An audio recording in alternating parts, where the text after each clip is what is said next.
Vamos a hablar de Eva María Duarte de Perón, más conocida por el mundo como Evita.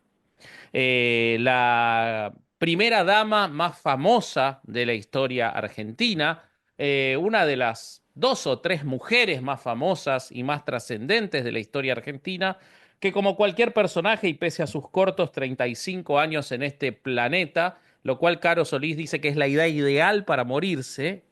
Correcto.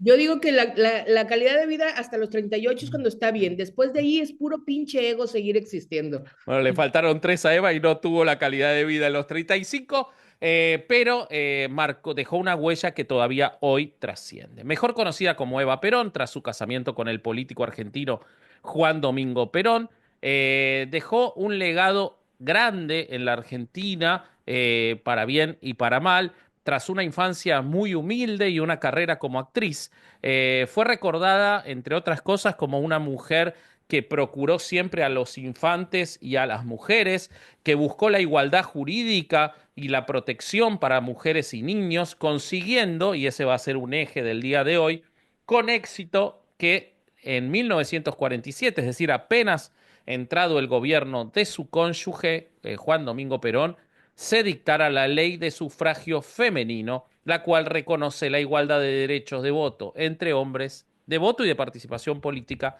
entre hombres y mujeres. Eva nació el 7 de mayo de 1919 bajo el nombre de Eva María Duarte en el área rural de Los Toldos, provincia de Buenos Aires. La pobreza en toda su dimensión va a ser una marca indeleble para Evita. Nadie se la tuvo que contar para sus actividades futuras porque ella aprendió desde siempre a convivir con las necesidades y a sobrevivirlas. Ella decía, para ver la pobreza y la miseria no basta con asomarse y mirarla. La pobreza y la miseria no se dejan ver así tan fácilmente en toda la magnitud de su dolor, porque aún en la más triste situación de necesidad, el hombre y más todavía la mujer saben imaginárselas para disimular, un poco al menos, su propio espectáculo. Allí donde cuando hay una cama no suele haber colchones o viceversa, o donde simplemente hay una sola cama para todos y todos suelen ser 7 u 8 o más personas, padres, hijos o abuelos. Los pisos de los ranchos, casillas y conventillos suelen ser de tierra pisada. Por los techos suele filtrarse la lluvia y el frío, no solamente la luz de las estrellas, que esto sería poético y romántico. Allí nacen los hijos, en la misma casa y en el mismo piso, y con ello se agrega a la familia un problema que empieza a crecer. Los ricos todavía creen que cada hijo trae, según un viejo proverbio, su pan debajo del brazo, y que donde comen tres hay también para cuatro. ¿Cómo se nota que nunca han visto de cerca la pobreza? Yo también los he visto volver a casa con el hijo muerto entre los brazos, para dejarlo allí sobre una mesa y salir luego a buscar un ataúd, como antes buscaron médico y remedios, desesperadamente. Los ricos suelen decir, no tienen sensibilidad, ¿no ve que ni siquiera lloran cuando se les muere un hijo? Y no se dan cuenta de que tal vez ellos, los ricos, los que todo lo tienen, les han quitado a los pobres hasta el derecho de llorar. Eva se crió en la pobreza, conoció el desamor. Ella era fruto de lo que en México se conoce como la casa chica. No era de la familia legítima de su padre que era Juan Duarte y quien además falleció un 8 de enero de 1926, un hombre de buena familia, pero que fallece cuando ella tenía apenas 7 años en un accidente automovilístico. Imagínense, en el 26 tenía automotor y todo, era de buena familia. De hecho, vos, Caro, viste la tumba de Eva en el cementerio más recoleto de Buenos Aires, más tradicional de Buenos Aires, y está en la tumba de la familia Duarte, la familia de su padre, pero de su padre que no la criaba porque era de la casa chica. Su madre, Juana, apenas se enteró de la muerte por una llamada de un pariente cercano, se fue hacia Chivilcoy con sus 5 hijos en un auto de alquiler y se presentó en el velorio. Todas las miradas se clavaron en Juana y su prole. Las señoras y los señores respetables no podían creer lo que veían. ¿Cómo se atreve? ¿Cómo se atreve esta persona? ¿Qué coraje y qué descaro a traer a sus hijos ilegítimos al funeral de este hombre respetable. Eh, Claro, porque el esta, hombre es respetable, ¿no? Aunque él era el padre, pero cabrón, cómo estaba bien marcado ese rollo. La mala es la mujer que trae a sí. la prole. Sí, totalmente. Sin embargo, la familia de Juan, que era viudo porque su esposa había fallecido 4 años atrás, o sea que en realidad no estaba con otra esposa, pero sí, claro, tenía otros hijos legítimos en su lugar, aceptaron a la presencia de esta familia con ellos. Los testimonios coinciden en un pequeño episodio con una de las hijas que fue superado rápidamente. Los otros Duarte pudieron besar a su padre antes de que cerraran el féretro y acompañar el cortejo fúnebre. Es decir, que se le permitió a la niña y a toda su familia estar en el velorio por más de lo que decían los demás. Es decir, que eso que muestra la película de Alan Parker y antes el musical es totalmente ficticio.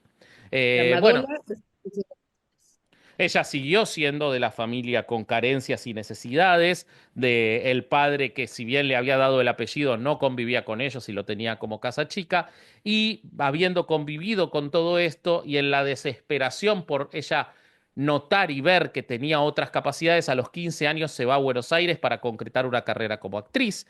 En 1936 es contratada por la Compañía Argentina de Comedias Cómicas, la que la llevó a cada hogar un mundo y El beso mortal, dos radionovelas.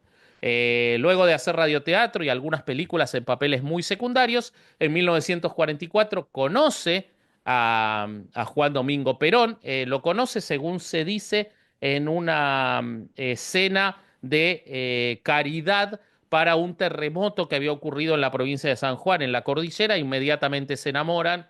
Perón era soltero y se casan inmediatamente en 1945, es decir, un año apenas después. Él no era presidente, sí era funcionario del gobierno dictatorial que había en ese momento.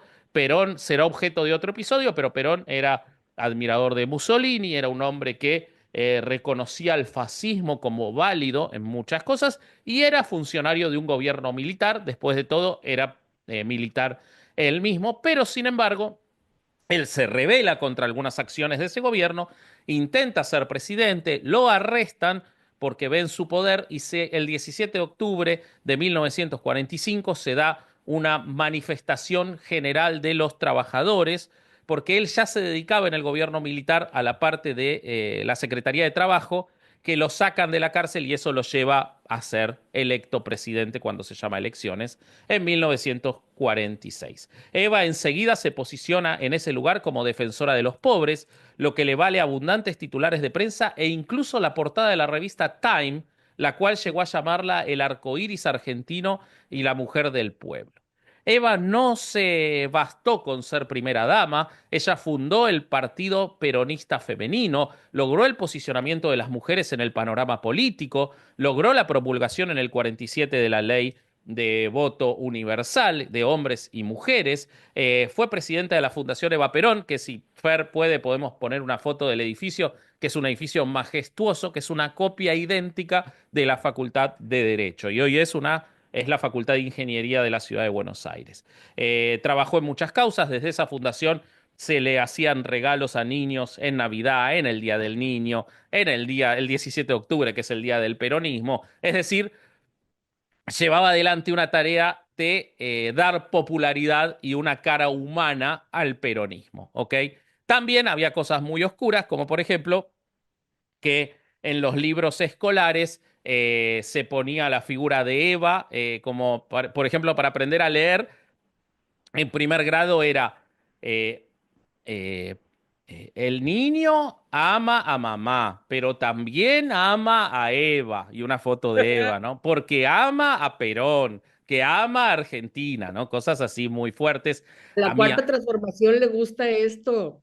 mi abuela era maestra de escuela, esto es una historia personal, tengo varias historias personales, pero mi abuela era maestra de escuela y vino una directora y le dijo, Lidia, si no va a cantar la marcha peronista cuando se sube la bandera, por lo menos mueva los labios porque si no la voy a tener que sancionar.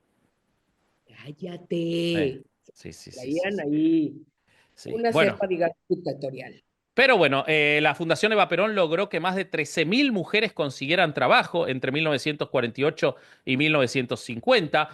Impulsó a que el gobierno creara escuelas y hospitales, dio derechos políticos y jurídicos a las mujeres, como por ejemplo la patria potestad compartida, que no existía, la posibilidad de ser electas en cargos públicos y, como ya dijimos, el voto. Logró unir a las clases trabajadoras mucho más que Perón. La imagen del peronismo en vida de Eva era una imagen cercana al pueblo por Eva. Perón era un tipo que después logró acercarse gracias a lo que aprendió de Eva, pero era un militar mucho más rígido y más distante.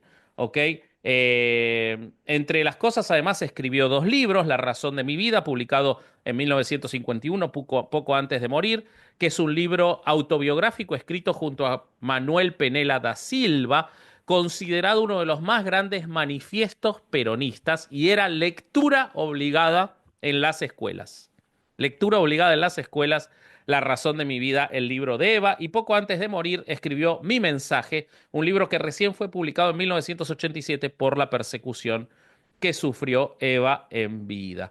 Tras 2 años combatiendo un cáncer de cuello uterino, falleció a los 35 años, no perdón, a los 33 años, no pudiendo ser vicepresidenta de la nación, que era el sueño de Perón, porque él sabía que con ella en la fórmula iba a asegurarse muchísimos años de gobierno, no lo pudo hacer, murió un 26 de julio de 1952, día que se declaró de luto nacional y se dieron 3 días de manifestaciones. Si buscan los videos son impresionantes las manifestaciones con el féretro recorriendo toda la ciudad de Buenos Aires. Fue inmediatamente embalsamada y mientras se preparaba un gran mausoleo que tenía pensado Perón, ¿viste dónde está el puente que cruza para la Facultad de Derecho?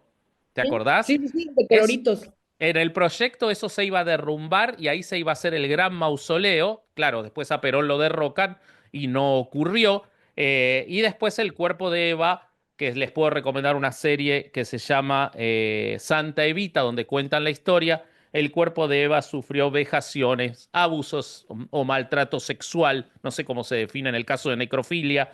Fue escondido por el gobierno militar en Italia durante años bajo un nombre falso hasta que finalmente fue recuperado por el gobierno de Perón cuando volvió y enterrado donde está hoy, en el cementerio de la Recoleta. Algunas frases de la jefa espiritual de la Argentina. Te voy a decir algunas muy buenas y algunas muy polémicas. A Cuando ver, elegí ser Evita, sé que elegí el camino de mi pueblo. Donde hay un trabajador, se encuentra una nación. Donde hay una necesidad, nace un derecho. No hay nada que sea más fuerte que un pueblo. Lo único que se necesita es decidirlo a ser justo, libre y soberano. Ha llegado la hora de que la mujer que comparte una causa pública y ha muerto la hora de la mujer como valor inerte y numérico dentro de la sociedad. Pero también dijo, las mujeres no necesitamos pensar. El general lo hace por nosotras. Seremos implacables y fanáticas. No pediremos ni capacidad ni inteligencia. Aquí nadie es dueño de la verdad, nadie salvo Perón. Y antes de apoyar a un candidato, cualquiera sea su jerarquía, exigiremos un cheque en blanco de lealtad a Perón y a esa persona la exterminaremos cuando no sea tan hombre como para cumplirlo. Ya estamos entrenados y adoctrinados para enseñar e inculcar al niño, que el alma de la patria, antes que las escuelas, la forman las madres argentinas que les enseñamos a amar a Perón antes de bendecir los nombres propios.